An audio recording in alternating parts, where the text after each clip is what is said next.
Assalamualaikum warahmatullahi wabarakatuh. Perkenalkan, nama saya Anya Rizky Lestari dengan NPM 24106310 50012. Saya dari Fakultas Keguruan dan Ilmu Pendidikan, Prodi Pendidikan Matematika, akan membahas 20 soal tentang matematika diskrit. Dosen pengampu yaitu Dr. Muhammad Ridwan Yudanegara, SPD MPD. 2000 years later. Baik, kita langsung saja ke soal yang pertama.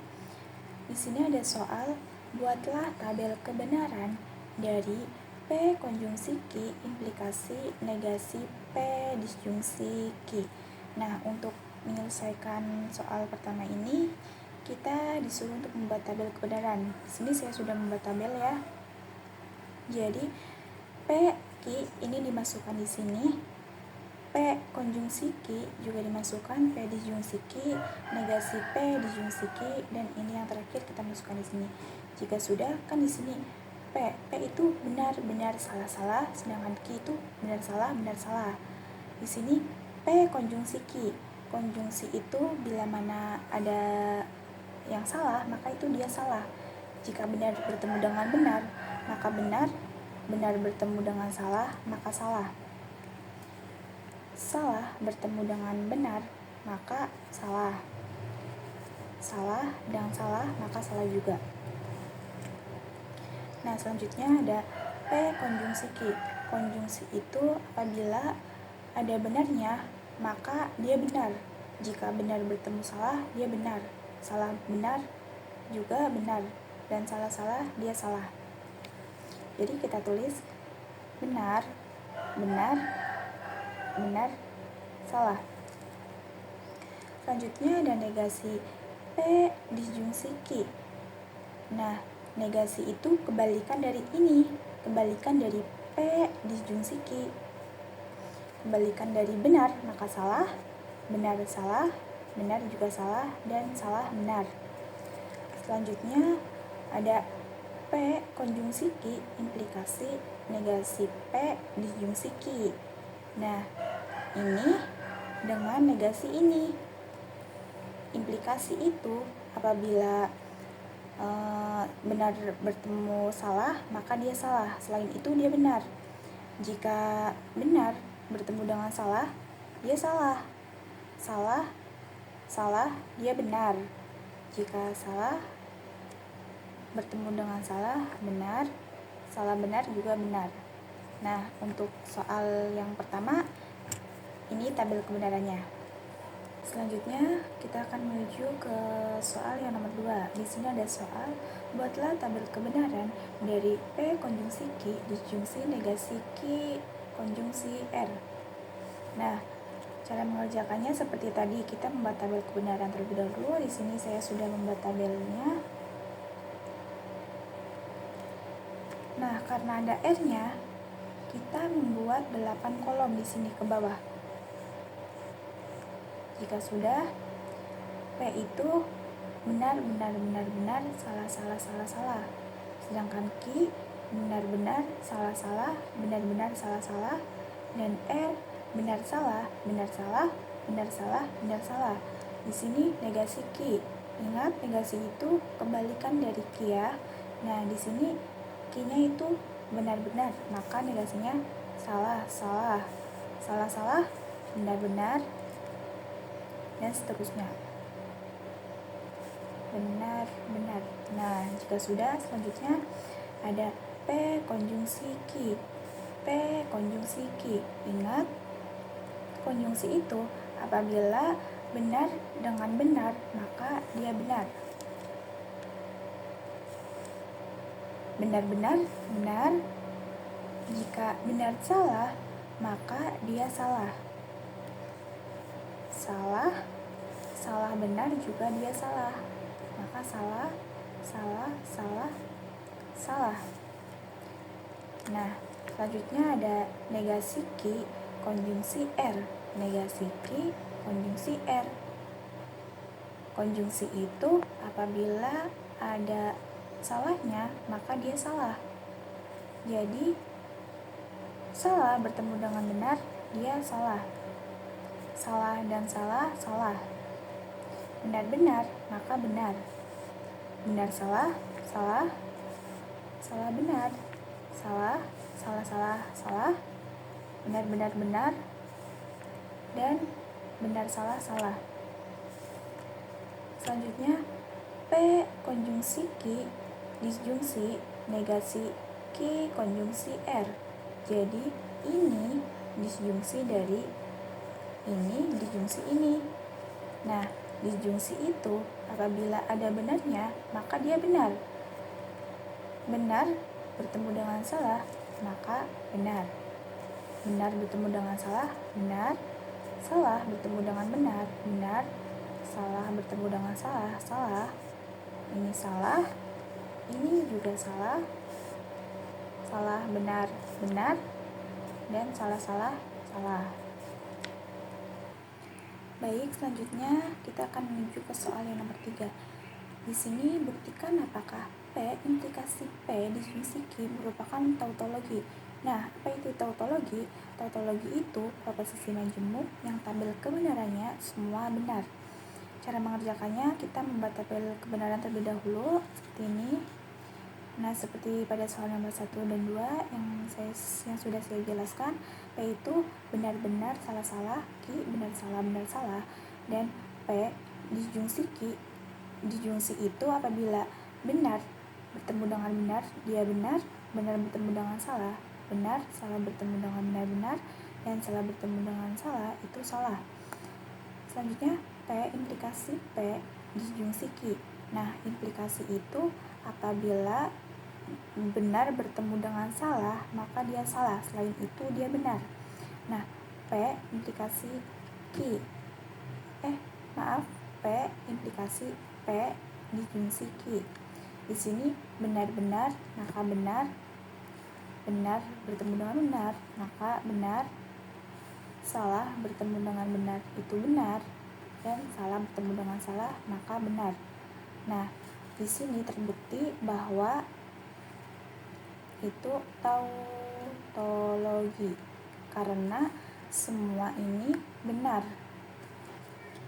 Selanjutnya soal yang nomor 4, buktikan apakah P konjungsi Q konjungsi P implikasi negasi Q merupakan kontradiksi.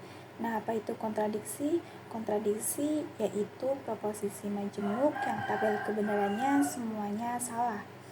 Nah, untuk mengerjakannya kita membuat tabel kebenaran terlebih dahulu. P itu benar-benar salah-salah, Q benar-salah, negasi Q itu kebalikan dari Q, maka salah, benar, benar. P konjungsi Q. Konjungsi itu apabila benar bertemu dengan benar, maka dia benar. Benar bertemu salah, salah bertemu benar, salah bertemu salah, salah. Selanjutnya, P implikasi negasi Q. P implikasi negasi Q. Implikasi jika benar bertemu salah, maka salah. Benar bertemu benar, benar. Salah bertemu salah, benar. Salah bertemu benar, benar. Nah, selanjutnya P konjungsi Q, konjungsi P implikasi negasi Q. Jadi ini dengan ini. Benar bertemu dengan salah. Jika konjungsi benar bertemu salah, maka salah. Salah bertemu benar, salah. Salah bertemu benar, salah. Salah bertemu benar, salah. Maka ini terbukti kontradiksi. Karena semua ini salah. Selanjutnya kita ke soal yang nomor 5. Buktikan pernyataan tersebut apakah ekuivalen. P disjungsi negasi Q apakah ekuivalen dengan P disjungsi negasi P disjungsi Q. Nah, untuk mengerjakannya kita membuat tabel kebenaran untuk membuktikan apakah ini merupakan ekuivalen. Yang pertama, P itu benar-benar salah-salah, Q benar-salah, negasi Q itu salah benar karena kebalikan dari Q. Nah, P disjungsi negasi Q. P disjungsi negasi Q. Jadi ini dengan ini. Disjungsi itu apabila dia benar, ada benarnya, maka benar. Jadi benar bertemu salah, dia benar, benar, salah dia salah, salah benar dia benar. Selanjutnya ada P disjungsi Q. P disjungsi Q. Benar maka benar, salah benar, salah salah. Selanjutnya ada negasi P disjungsi Q. Jadi kebalikan dari ini. Maka bisa kita tulis salah, benar. Selanjutnya ada P disjungsi negasi P disjungsi Q. Jadi P dengan ini. Karena ini merupakan disjungsi, apabila ada benarnya maka dia benar. Benar bertemu salah, maka benar. Benar bertemu salah, benar. Salah bertemu salah, dia salah. Dan salah bertemu benar, benar. Nah, buktikan dari pernyataan ini. Jadi ini kan dia ini benar salah benar. Apakah sama dengan pernyataan yang ini? Kita cocokkan. Di sini benar salah benar, di sini juga benar salah benar. Karena ini sama, maka terbukti bahwa pernyataan tersebut adalah ekivalen. Selanjutnya ke soal yang nomor 6. Agus ada di Indonesia atau Korea? Agus tidak ada di Indonesia, jadi Agus ada di Korea. Buktikan argumen tersebut valid atau tidak dengan menggunakan tabel kebenaran. Cara penyelesaiannya, misal P itu Agus ada di Indonesia, sedangkan Q itu Agus ada di Korea. Negasi P, Agus tidak ada di Indonesia. Maka ekspresi logika dari argumen tersebut adalah P konjungsi Q, negasi P, dan Q. P konjungsi Q dan negasi P itu termasuk ke dalam permis, sedangkan Q itu masuk ke kesimpulan atau konklusi. Jadi cara pembuktiannya kita membuat tabel kebenaran seperti ini. P itu benar salah, Q itu benar salah, negasi P itu kebalikan dari P, maka salah benar. P konjungsi Q, P konjungsi Q, benar maka benar salah benar, dan salah itu salah. Nah, gimana cara buktiin bahwa argumen tersebut valid? Caranya yaitu kan negasi P dan P konjungsi Q itu permis ya, sedangkan Q itu kesimpulan atau konklusi. Maka cara pembuktian ini valid itu dengan cara kita melihat bahwa di permis ini ada yang benar dan benar, sedangkan di konklusi juga ada yang benar. Maka jika ini benar, maka terbukti bahwa argumen tersebut itu valid. Selanjutnya ke soal nomor 7. Jika hari hujan, maka Makassar banjir. Makassar tidak banjir, maka hari ini tidak hujan. Apakah argumen tersebut sahih? Buktikan menggunakan tabel kebenaran. Yang pertama, kita misalkan terlebih dahulu P itu jika hari hujan, sedangkan Q itu Makassar banjir. Negasi Q, Makassar tidak banjir. Negasi P, Makassar hari ini tidak hujan. Nah, cara pembuktiannya, sebelum membuktikan kita ekspresikan menjadi P implikasi Q, negasi Q, dan negasi P. P implikasi Q dan negasi Q ini termasuk ke dalam permis, sedangkan negasi P itu konklusi atau kesimpulan. Kita buktikan dengan tabel kebenaran. Di sini sudah ada tabelnya. P benar salah, Q benar salah. Negasi P, maka salah benar. Negasi Q menjadi salah benar. Nah, P implikasi Q, maka benar bertemu dengan benar bertemu dengan salah bertemu dengan benar, salah bertemu dengan salah benar. Nah, bagaimana cara untuk membuktikan bahwa argumen tersebut itu sahih? Jadi kita lihat di sini P implikasi Q dan negasi Q itu permis ya. sedangkan kesimpulan itu atau konklusi ini negasi P.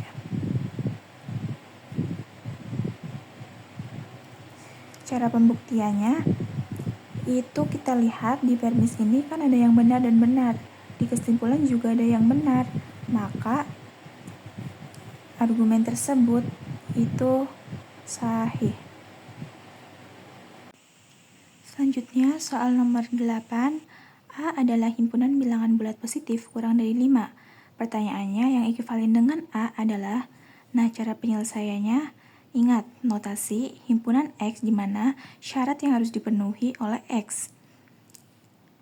Kita bisa tuliskan A sama dengan himpunan X di mana X bilangan bulat positif kurang dari 5, atau bisa kita tuliskan juga dengan A sama dengan himpunan X di mana X elemen P itu lambang dari bilangan bulat positif, dan X kurang dari 5.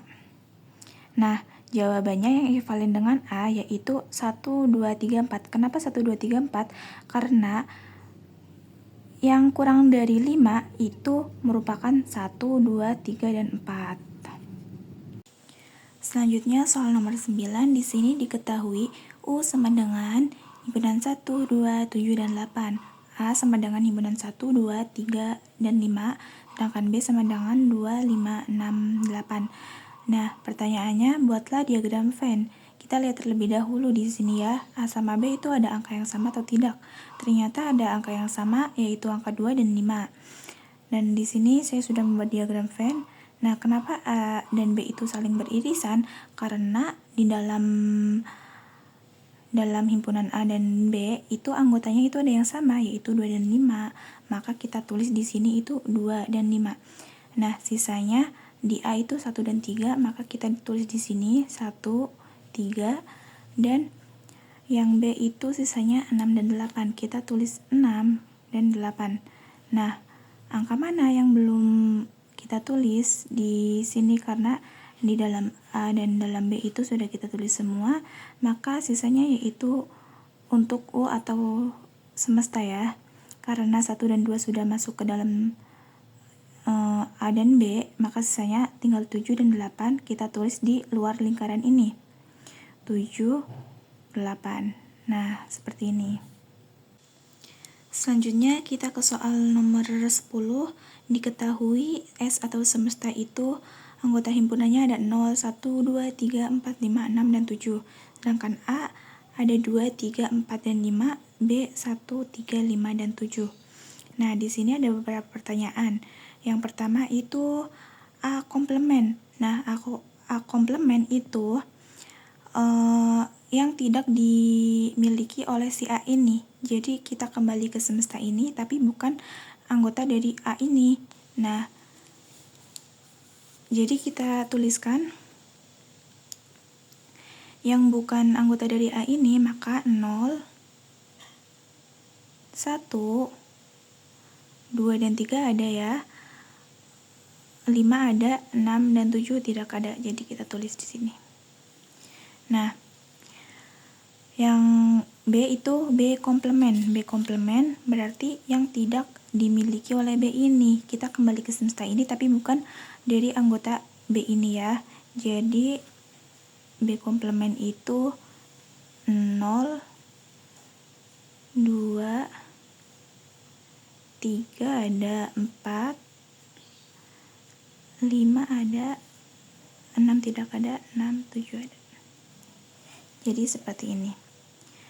Lalu yang C, A irisan B. A irisan B. A dan B. Mana yang sama? Yang sama itu angka 3 ya. Jadi A irisan B itu 3 dan 5. Karena ini ada anggota yang sama. Kita tuliskan 3 dan 5. Selanjutnya A selisih B. Berarti ini A bukan anggota dari B. Jadi di A tapi bukan anggota dari B ini loh. Jadi angkanya ada 2 dan 4. Karena A bukan dari B. Karena ini 3 dan 5 ada di B, maka kita tidak tuliskan. Jadi itu hasilnya. Selanjutnya soal nomor 11. Di sini diketahui A himpunan 1, 2, dan 3, sedangkan B, A, B, C. Nah, pertanyaannya, A kali B itu berapa? Nah, kalau A kali B itu berarti kita tulis ya. Misal di sini kan A itu 1, 2, dan 3, sedangkan B itu A, B, C. Kita kalikan 1, maka 1 kali A, 1 kali B, 1 kali C, 2 kali A, 2 kali B, 2 kali C, dan 3 kali A, 3 kali B, 3 kali C. Maka kita bisa tuliskan seperti ini ya. A kali B 1, A, 1, B, 1, C, 2, A, 2, B, 2, C, 3, A, 3, B, dan 3, C. Jadi seperti itu. Selanjutnya kita masuk ke soal nomor 12. Di sini ada soal buktikan A gabungan B komplement sama dengan A gabungan B komplement. Nah, di sini pembuktiannya kita menggunakan hukum-hukum. Yang pertama kita menggunakan hukum De Morgan. Kita menggunakan hukum De Morgan di mana A gabungan B komplement ini diubah menjadi A komplement irisan B komplement. Nah, dari sini ini diubah ke sini. Jadi A gabungan A komplement irisan B komplement sama dengan dalam kurung A gabungan A komplement irisan dalam kurung A gabungan B komplement itu diubah dari sini, kita ubah ke sini dengan menggunakan hukum distributif. Selanjutnya ada U irisan dalam kurung A gabungan B komplement. Dari sini ke sini itu diubah dengan hukum komplement di mana A gabungan A komplement itu sama dengan U. Jadi di sini A gabungan A komplement itu diubah menjadi U. Selanjutnya kita ubah lagi menjadi A gabungan B komplement irisan U dengan hukum komutatif di mana A gabungan B itu sama dengan B gabungan A. Nah, dari sini kita balik nih. Awalnya U-nya di depan, jadi di belakang, jadi dibalik ya. Dan selanjutnya diubah lagi A gabungan B komplement. Dari sini ke sini itu dengan menggunakan hukum identitas di mana A irisan U sama dengan A. Nah, dari sini maka terbukti. Selanjutnya kita ke soal nomor 13. Di sini ada soal buktikan bahwa A gabungan A komplement irisan B sama dengan A gabungan B. Nah, kita buktikan menggunakan hukum-hukum. Kita ubah yang sebelah kiri ini. Yang pertama kita menggunakan hukum penyerapan, yaitu menjadi A gabungan A irisan B gabungan A komplement irisan B. Menggunakan hukum penyerapan di mana A gabungan A irisan B sama dengan A. Selanjutnya kita ubah lagi menggunakan hukum asosiatif di mana A gabungan dalam kurung A irisan B gabungan A komplement irisan B. Lalu kita ubah lagi menggunakan hukum distributif di mana A gabungan B irisan C sama dengan dalam kurung A gabungan B irisan A gabungan C. Di sini menjadi A gabungan dalam kurung B gabungan dalam kurung A irisan A komplement. Selanjutnya diubah menggunakan hukum komplement menjadi A gabungan dalam kurung B gabungan universal. Hukum komplement itu A irisan A komplement sama dengan universal. Ya, lalu hukum komutatif menggunakan hukum komutatif menjadi A gabungan universal gabungan B. Dan yang terakhir diubah menggunakan hukum identitas di mana hukum identitas itu universal gabungan A itu sama dengan A. Nah, di sini dari A gabungan dalam kurung universal gabungan B itu diubah menjadi A gabungan B menggunakan hukum identitas. Nah, dari sini maka soal tersebut itu terbukti. Selanjutnya kita ke soal nomor 14. Di sini soal nomor 14 itu tentang himpunan ganda ya. Di sini ada soal diketahui A itu himpunan A, A, C, D, D. Dan B itu A, B, C, C. Nah, di sini yang ditanyakan itu A gabungan B. Nah, A gabungan B itu karena di himpunan ganda A gabungan B itu untuk mencari nilai maksimum, maka dari A dan B kita cari A yang paling banyak itu di mana? Di A, maka yang paling banyak A-nya kita tulis di sini. Di A-nya ada 3, maka kita tulis yang 3 A-nya.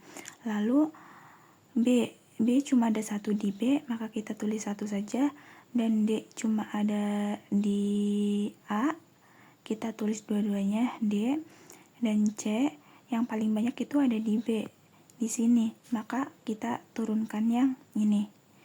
Jadi C-nya ada 2. Lalu bisa kita tulis karena di sini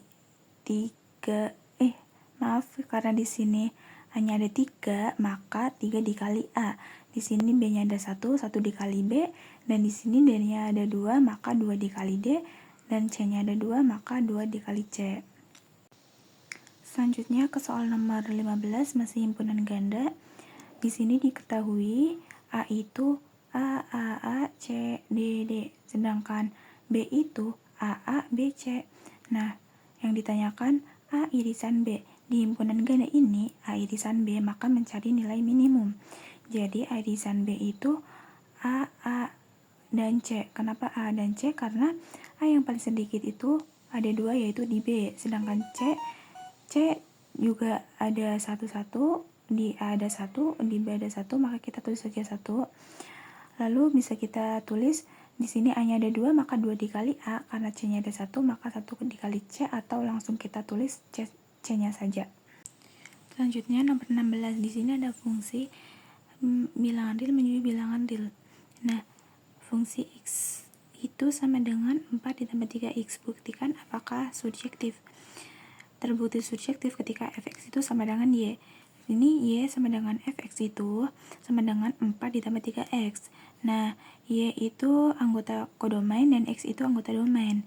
Menjadi y sama dengan 4 ditambah 3x itu 4 dipindah ruas ke sebelah kiri menjadi y min 4 sama dengan 3x, dan x-nya itu dipindah ke sebelah kiri menjadi x sama dengan y min 4 per 3.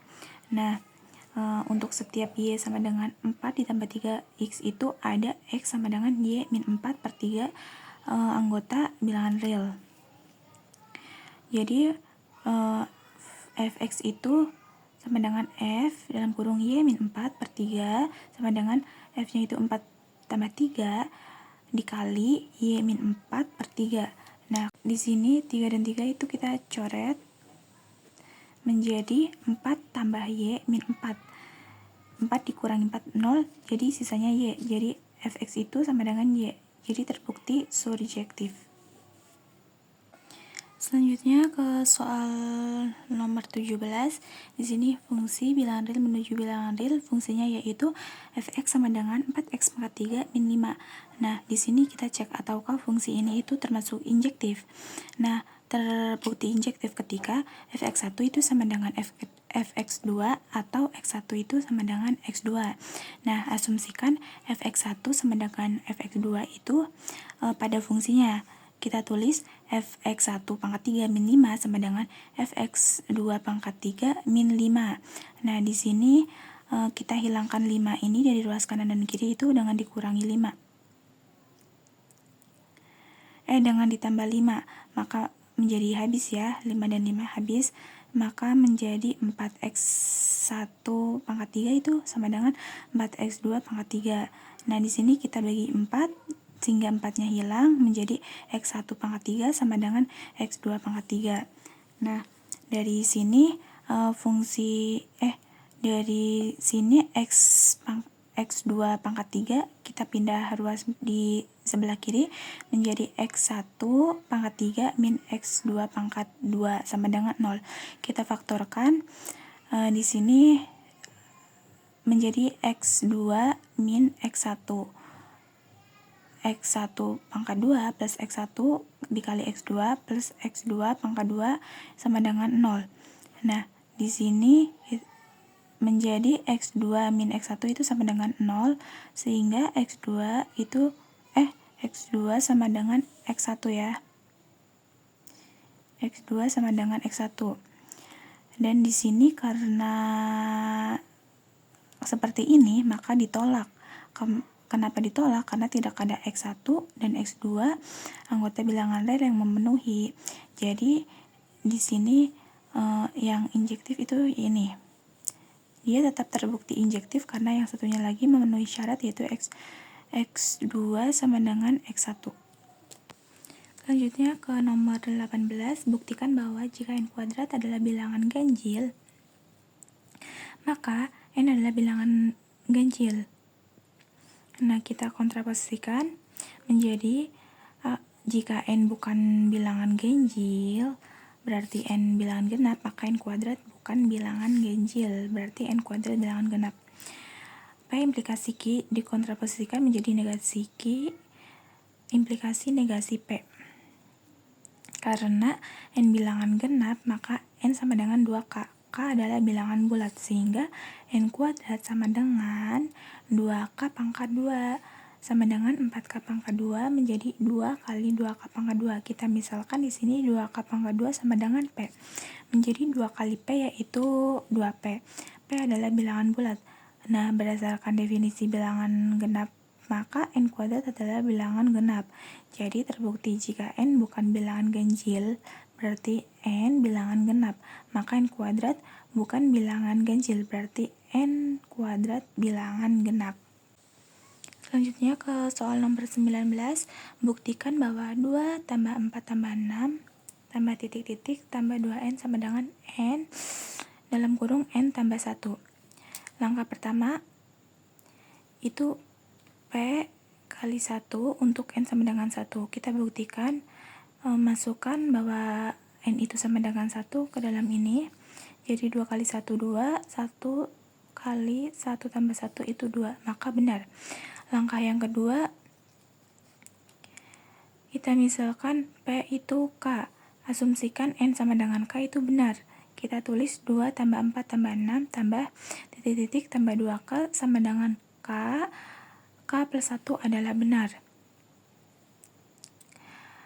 P K plus 1 untuk n sama dengan K plus 1. Nah, 2 ditambah 4 ditambah 6 ditambah titik-titik 2K plus 2 kali K plus 1 sama dengan K plus 1. Ini K plus 1 dikali K plus 1 ditambah 1. Karena K-nya sudah diganti dengan K plus 1.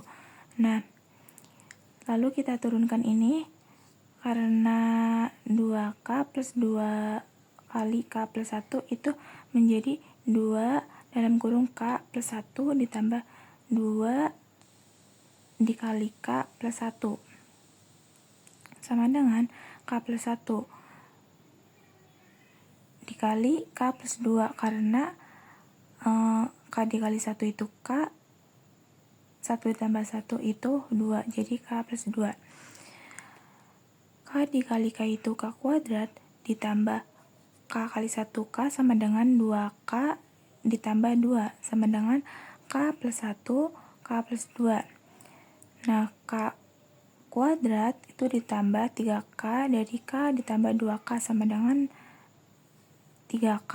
Lalu ditambah 2 sama dengan K plus 1 K plus 2. Kita faktorkan di sini menjadi K plus 1 dan K plus 2 sama dengan K plus 1 dan K plus 2 itu maka terbukti. Selanjutnya ke soal terakhir 20, yaitu buktikan bahwa 2n plus 1 kurang dari 2 pangkat n. Nah, buktikan di sini n-nya itu lebih dari sama dengan 3. Maka n-nya itu tidak boleh 1. Jadi di sini ambil n itu sama dengan 3, kita masukkan 2 kali 3 ditambah 1 kurang dari 2 pangkat 3 menjadi 6 tambah 1 kurang dari 8. 7 kurang dari 8 itu benar. Asumsikan benar untuk n sama dengan K menjadi 2K plus 1 kurang dari 2 pangkat K itu benar. Buktikan n plus 1 buktikan n sama dengan K plus 1 itu benar. N sama dengan K plus 1 maka menjadi 2 dalam kurung K plus 1 dalam kurung plus 1 kurang dari 2 pangkat K plus 1. Nah, di sini 2-nya dikalikan ke K dan dikalikan ke 1 menjadi 2K plus 2 plus 1 kurang dari 2 pangkat K plus 1. Nah, kita jabarkan 2K plus 3. Kita jabarkan 2K plus 3 ini dari 2K, 2 tambah 1 itu kan 2K plus 3.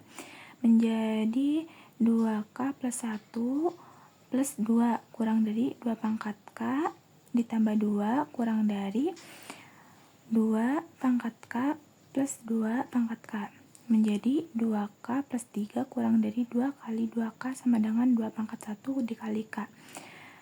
2K plus 3 itu kurang dari 2 pangkat K plus 1, maka terbukti.